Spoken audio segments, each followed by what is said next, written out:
I'll pay the alimony and child support in one lump sum, so just divorce me. As a new mom, I couldn't believe what Noah just boldly said to me. Behind Noah, his affair partner is smirking in a sickening manner. Alimony and child support? That's a given. In fact, that's not even close to enough. These fools think they can solve everything with money? I'll give them a taste of hell. My name is Sophia, and I'm 31 years old. I'm just your average housewife, balancing a job and married life. I've been married to Noah for 4 years. Noah works at a top-tier company and has just recently been promoted. From the start of our relationship, Noah was mild-mannered, and we didn't have any noticeable fights. Even after getting married, that didn't change, and we lived a calm, everyday life. But lately, I've been feeling like Noah has grown distant.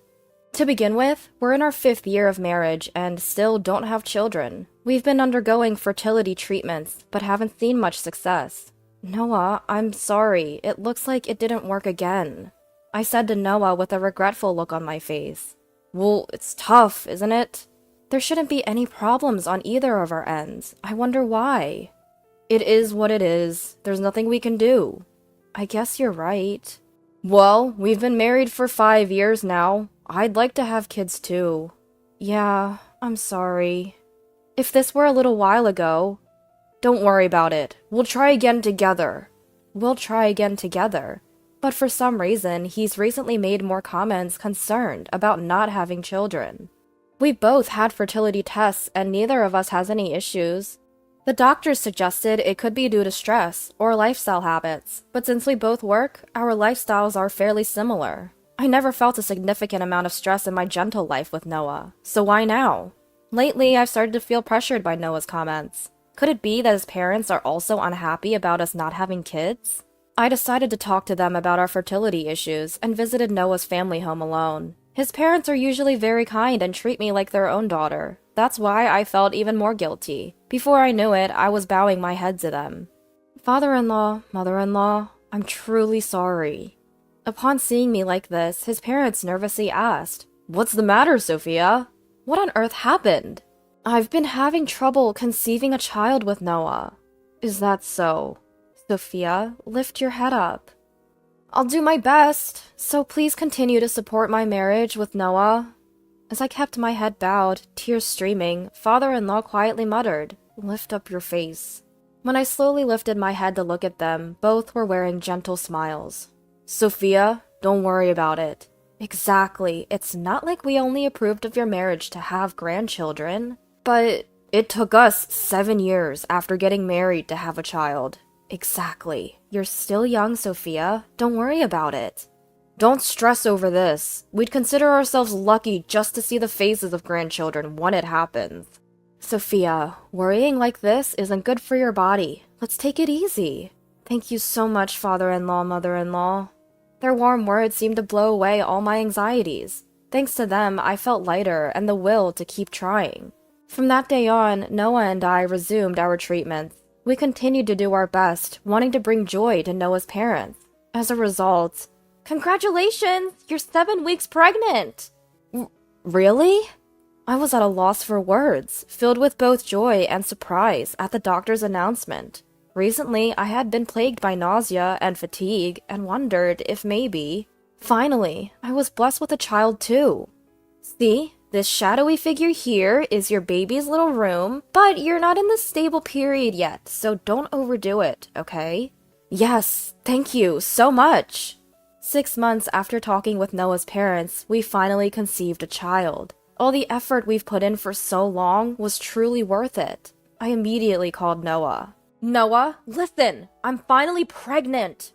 Really? Are you serious? Yes, I am! The OBGYN confirmed today that I'm 7 weeks along. Wow, that's great! Really great! Thank you for being by my side. Let's keep working on this together. Yeah, sure. Noah quickly said he had to get back to work and hung up the phone. I thought he'd be happy, but he didn't seem all that thrilled. It was a little unsettling, but we've gone through hardships together for 5 years. There's no way Noah wouldn't be happy. That's what I kept telling myself as I waited for him at home. Making dinner was hard with the morning sickness, but I pushed through it to prepare Noah's favorite meal. To my disappointment, Noah didn't get home until just before midnight. As he quietly muttered, "I'm home," I rushed to him. "Noah, why are you so late today of all days? I made dinner and was waiting for you." Right. Sorry, I had to work late." "Work late? Your office usually closes by 8 or 9 at the latest. Why today?" "Geez, can you not? I'm busy too, you know. I'm going to bed." "But I went to all this trouble to make dinner." "Enough already! I'm tired. Just let me rest." With those harsh words, Noah stormed out of the living room, making a loud noise as he left. Left alone in the room, tears started flowing from my eyes due to frustration and loneliness. Why is he so cold today of all days? It's supposed to be a happy day since we found out I'm pregnant. Could it be that Noah isn't happy about this pregnancy?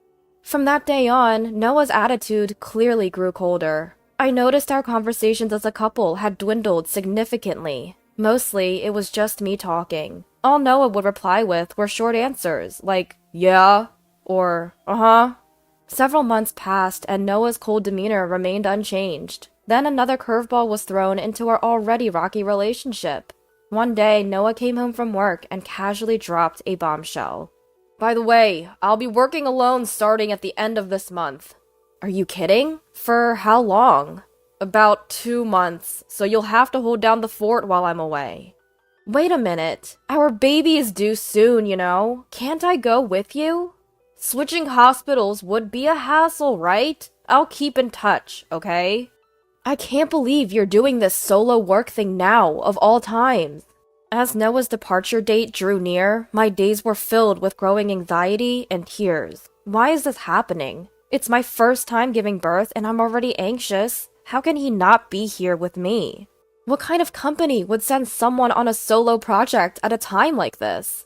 Eventually, as planned, Noah left. Communication was sparse. Emails went largely unanswered, except for the occasional reply every few days. Calls went mostly unanswered too.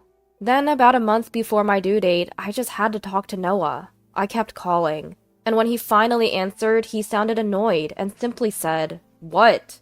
"What do you mean, what? I'm about to give birth soon, and I haven't heard anything from you." "Can't help it. I'm busy with work."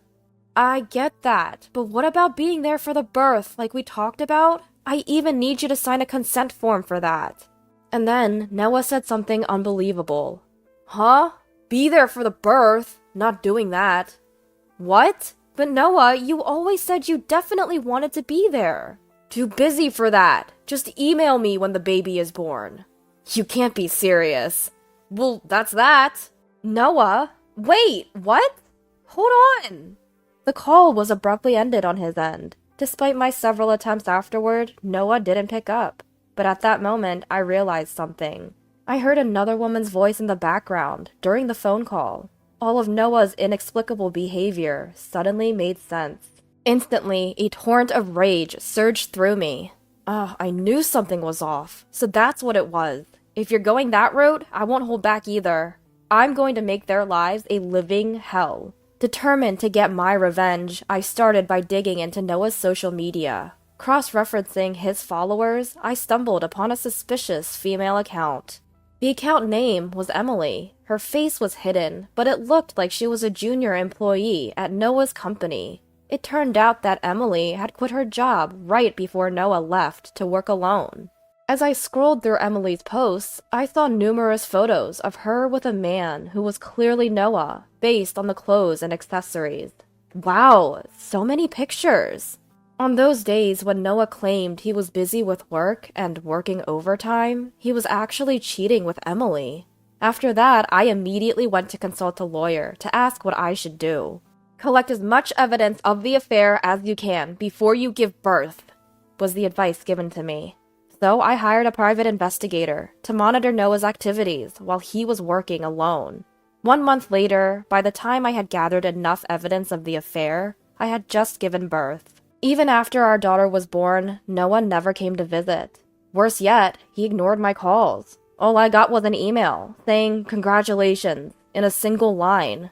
According to the investigator, while I was in labor pain and exhausted from giving birth, Noah was with his mistress. They entered a room together, kissed on the street. They were acting without any restraint. Even after I was discharged and started taking care of our child alone, Noah never returned home. The evidence of his cheating just kept piling up. 2 months later, Noah came home for the first time in a while after finishing his work alone. Shockingly, Noah brazenly brought his mistress home with him. Pretending to be oblivious, I asked Noah, "So Noah, who's this?" "She's going to be my new wife. Her name's Emily." "A new wife? What are you talking about? We're not even divorced yet." "Our relationship as a couple was over anyway, right? During my working alone, I met Emily and finally found true happiness." "True happiness, huh?" At that moment, Emily, who had been listening to our conversation, glared at us intensely. "Hey lady, can you hurry up and get a divorce? I want to marry Noah ASAP." "Why? I have my own issues too." "So do we. I'm pregnant with Noah's child." "Pregnant?" "That's right. Unlike you, who couldn't have a child after years of marriage, I got pregnant with Noah's child immediately. So I need you to get divorced, quickly." Emily wore a smug expression and added, "Just hurry up and get divorced." Upon hearing Emily's words, Noah finally spoke up as well. "Well, you see, that's what's going on." "What do you mean, that's what's going on?" "I mean, I want a divorce." "Excuse me?" "I'll pay the alimony and child support in one lump sum. So please, let's get divorced." With that, Noah immediately handed over the divorce papers. I took them and tore them to shreds, right in front of the two of them. "What are you doing, Sophia?" "What does it look like? It's obvious, isn't it? I'm not getting a divorce." Not getting divorced? What do you mean?" "I mean exactly what I said. Besides, you're the one in the wrong here, not me. So the final say on whether or not we get divorced is mine." "What are you talking about? I want a divorce." "I don't care what you want. If you insist, we can go to mediation, okay?" "Mediation? Isn't that a bit extreme?" "Bottom line, I'm not divorcing you. Any objections?" Noah, seemingly flustered, opened and closed his mouth without saying a word. Taking Noah's place, Emily started yelling at me. "Are you kidding me? Don't you know I'm pregnant?" "Not my problem. Also, Noah, you said you met her while you were on a business trip, but that's a lie, isn't it?" Emily, you were originally Noah's junior at his company, right? And you quit your job when Noah started working remotely. Is that just a coincidence?" Well, I bet your affair started around the time I got pregnant, right? While I was dealing with morning sickness and giving birth alone, the two of you were carrying on, weren't you?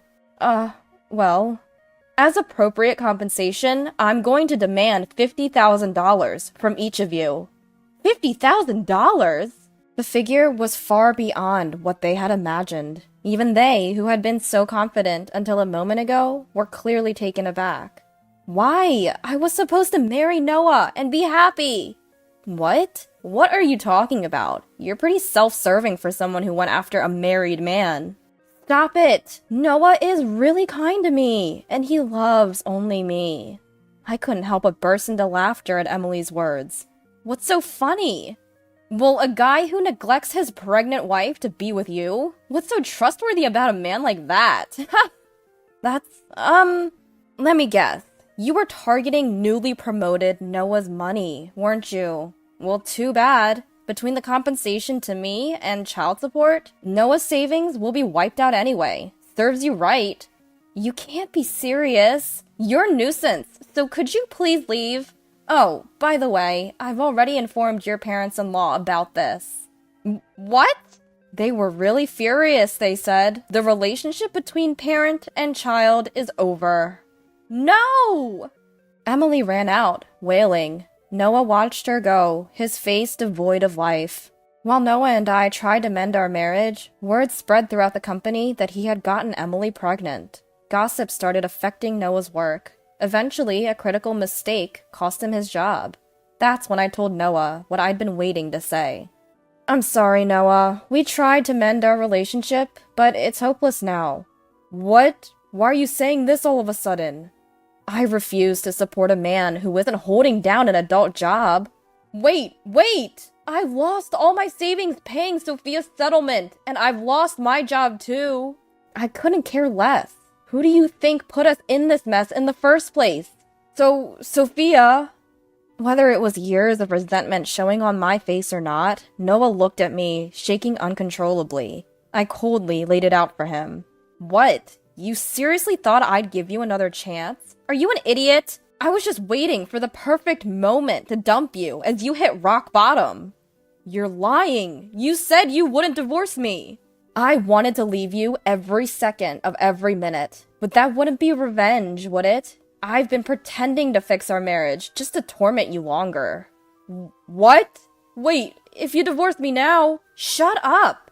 You left me, a pregnant woman, to have an affair and lost your job. And now you want me to stick with you? Get real! Useless people like you can suffer alone for all I care. I said those words, grabbed my child, and left the house. I left the divorce proceedings to a lawyer, and since Noah was at fault, the divorce went through quickly. I haven't seen him since. After our divorce, Noah apparently tried to reach out to his affair partner, Emily. But Emily saw no use for Noah, now jobless. Turns out she even complained to him, saying, "It's your fault I'm in debt now."